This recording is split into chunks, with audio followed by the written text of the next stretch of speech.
नाज़रीन, वज़ीर आज़म शहबाज शरीफ़ सां गवर्नर सन्याल हाशमी जी मुलाक़ात थी आहे। मुलाक़ात में मुल्क जी मजमूई सियासी सूरतहाल, इलाक़ाई अमुन ऐं सूबे जे मामलनि ते तफ़सीली ॻाल्हि ॿोल्हि थी आहे। मुलाक़ात दौरान गवर्नर सिंध अमरीका ऐं ईरान जे विच में जंगबंदी ऐं इलाक़ाई अमुन जे लाइ जारी कोशिशुनि ते वज़ीर आज़म खे ख़राज तहसीन पेश कयो। ख़िते में अमन ऐं इस्तेहकाम जे लाइ पाकिस्तान जो किरदारु इंतिहाई अहम आहे ऐं जारी सिफ़ारती कोशिशूं क़ाबिले तारीफ़ आहिनि। गवर्नर मुलाक़ात दौरान वज़ीर आज़म के सिंध सूबे जे इंतिज़ामी ऐं तरक़ियाती मामलनि बाबति ॻाल्हि ॿोल्हि थी आहे। मुलाक़ात दौरान गवर्नेंस, अवामी सहूलतुनि ऐं जारी मनसूबनि जी अॻभराई ते तफ़सीली ॻाल्हि ॿोल्हि थी आहे। इन अपडेट्स मालूम कयूं था। ब्यूरो चीफ इमदाद सुमर लाइन ते मौजूदु आहे। इमदाद, वधीक अपडेट कजो।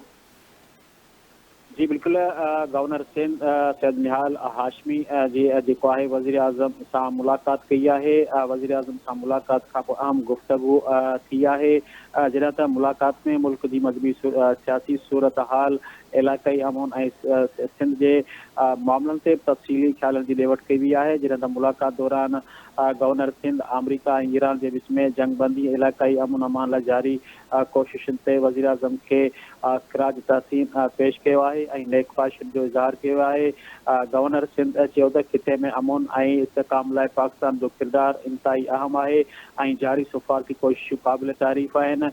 गवर्नर सिंध मुलाक़ात दौरान वज़ीर आज़म खे सिंध सूबे जी इंतिज़ामी ऐं तरक़ियाती मामलनि बाबति पिणु आगाही ॾिनी वई आहे, जंहिंमें गवर्नेंस, अवामी सहूलतुनि ऐं जारी मनसूबनि जी अॻुवाई ते तफ़सीली ॻाल्हि ॿोल्हि कई वई आहे। वज़ीर आज़म शहबाज शरीफ़ उन मौक़े ते चयो त वफ़ाक़ी हुकूमत मुल्क जे सभिनी सूबनि सां गॾिजी तरक़ी, इस्तेहकाम ऐं अवामी भलाई लाइ कमु करे रही आहे। संदसि चवणो त इलाइक़े अमुन लाइ पाकिस्तान जो किरदारु हमेशह मुसबत ऐं तामीरी रहियो आहे। मुलाक़ात दौरान ॿिन्ही अॻवान मुल्क जी सियासी, इस्तेहकाम, मुआशी बहितरी ऐं वफ़ाक़ ऐं सूबनि जे विच में बहितरी हम आहंगी बाबति इतफ़ाक़ कयो वियो आहे। जी साहिबा। ठीकु है इमदाद, वॾी महिरबानी तफ़सील आहे।